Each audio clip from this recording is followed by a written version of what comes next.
Hello, rejects! It's Greg here. A lot of people have been requesting, a lot of the film enthusiasts who are fans of the channel are requesting a review or reaction, both, for the trailer of T2. Why'd they go with that? Trainspotting 2, the official Red Band trailer. I'm letting you guys know right now, it has probably been about 20 years since I saw it. My dad rented this movie as soon as it came out. I must have been about 6 or 7 years old, most likely 6 years old. And my dad was not the best at censoring me, and I don't really remember this movie. I know it had a lot to do with heroin. I remember a scene where Ewan McGregor has diarrhea, going through withdrawals, and he goes into the toilet. It's like a trippy fucking movie. And I think he gets clean by the end while his friends are still kind of fucked up. I mean, it's 20 years later, so I don't know what kind of sequel this is. If it's Danny Boyle, I imagine he's probably going to be doing the kind of sequel where it's like, this is for the hardcore fans, so you need to be able to have seen the first one and remember it still.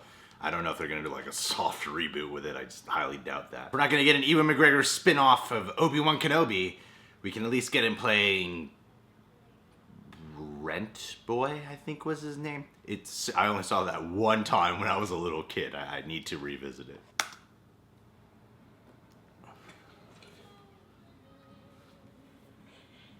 Turning home. Hello, Mark. Mark Renton. So what you been up to for 20 years? Yeah. Choose life. Choose Facebook, Twitter, Instagram, and hope that someone, somewhere cares. Missed you, man. I missed you too, Spud. Choose looking up old flames, wishing you'd done it all differently. Do you still take heroin? No. And choose watching history repeat itself. Hello, Franco. Simon, I'm home. Choose Oh, your boy. future. Call the police. What shall I say? Just tell them we're dead. Choose reality TV, slut-shaming, revenge porn.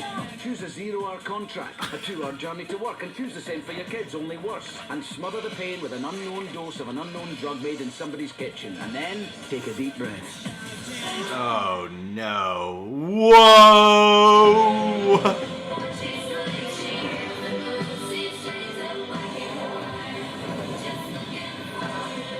You're an addict. So be addicted. Just be addicted to something else. Choose the ones you love. Choose your future. My God, this looks crazy. Life.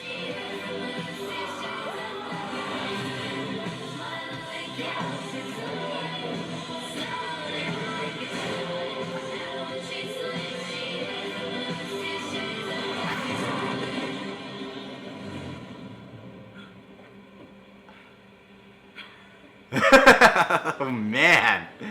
Ewan McGregor. I'm excited for him to reprise his role. I remember the first one got an Oscar nomination for, I believe it was his screenwriting. It's cool seeing that they're getting, like, I remember, I think one of the main cast members died in the first one. In case you haven't seen it, that might be a spoiler. Vague memory of the film. But this is like the definition of a British black comedy. Like, this is a dark fucking comedy.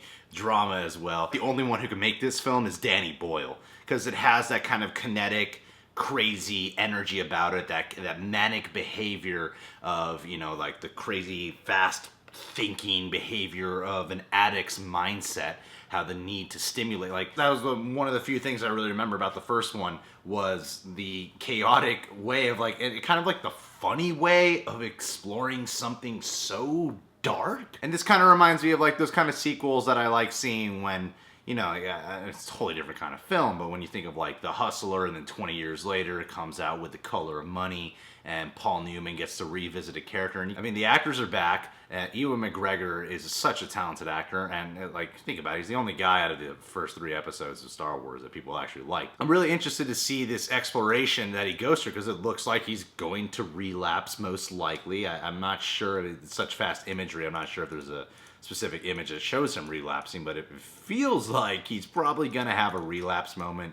He's been sober for so many years. Addiction is such a disturbing topic because, yeah, there's plenty of people I've met and plenty of addicts in my life. I mean, I live in LA. They're surrounded by addicts everywhere. I know this takes place in, I think, Edinburgh, Scotland. But I love Danny Boyle's style in general. I love a lot of his films. He has crazy editing techniques, some crazy unique angles, and in terms of tone and style, it still feels like fucking Trainspotting. Like, this feels chaotic, this feels like a mess. Because I know in the first one, Ewan McGregor really wants to get clean, and in this one, it's like, man, you know, those are his buddies that he grew up with. Those are his friends that he had to leave behind so he can lead a life of being clean. A lot of addicts tend to do addiction replacement, and it seems like that's what Ewan McGregor kind of has been doing. You know, a lot of addicts will use exercise as a way, like they get crazy about exercising and their health as a way to replace that drug of choice that they had for their addiction. It's a really touchy subject. It's not done in the way where you kind of view like Requiem for a Dream as like this really haunting kind of film, because this is disturbing in its own funny way, because you like these characters. These guys are cool to hang out with. They have really funny personalities. I'm interested to see how those dynamics play. I'm interested more for the character study aspect, because this film establishes it has been 20 years since these guys have reunited. I'm really interested to see like where they start off in this movie, where they are as characters at the beginning of this film, because I know these actors will probably have to build a whole 20 years that this movie is probably going to make references to, or maybe show some flashbacks. I like seeing actors where history is very present in a performance, even if we're not showing a lot of it. And I wonder, because I remember the first Trainspotting, he aims to get a life of being clean. I think he leaves like some money for his friends at a hotel. But I'm wondering if like this one will end where he's just like, fuck it, I'm an addict. It's in my personality. I'm gonna be one. Learning to be someone who doesn't need that high level of stimulation can be rough. God knows I have certain addiction tendencies, like my marijuana. It just makes trailers and shit more interesting when you watch it. This movie's so much about its themes, you know, the choice of living in two different worlds and having to come to terms with who you are, who are the ones that you love, how they play an influence on your life. Like, as much as this is like a crazy style in editing and directing, it's also a great character study and an interesting observation of addiction, because that kind of like manic drug behavior is like, yeah, I'm just glad Danny Boyle's returning to direct. I'm glad Ewan McGregor, I'm interested to see how he explores this character, Rent Boy, in this point in his life. And I think John Hodges, really trying to prepare for movie trivia schmodown again, so I'm trying to remember a lot more. I think he's writing this again. I could be wrong.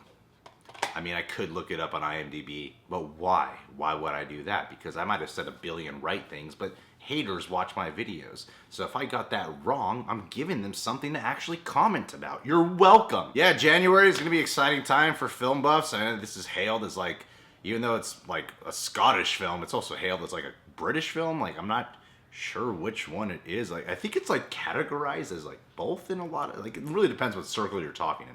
Some people tell me it's a Scottish film because it's like Scottish people, but then it's like a lot of British filmmakers are involved. Anyway, rejects, if you're new to the channel, you can subscribe today and get accepted. Chris B from Twitter, he said, your videos are awesome. Hope I could get a shout out on your next video. Chris B, yes, you can get a shout out. Here is your shout out. Chris B. Wonder what the B stands for. Bigot. I hear you're a huge bigot. According to your Twitter, you follow Trump. What's up with that? Pervert.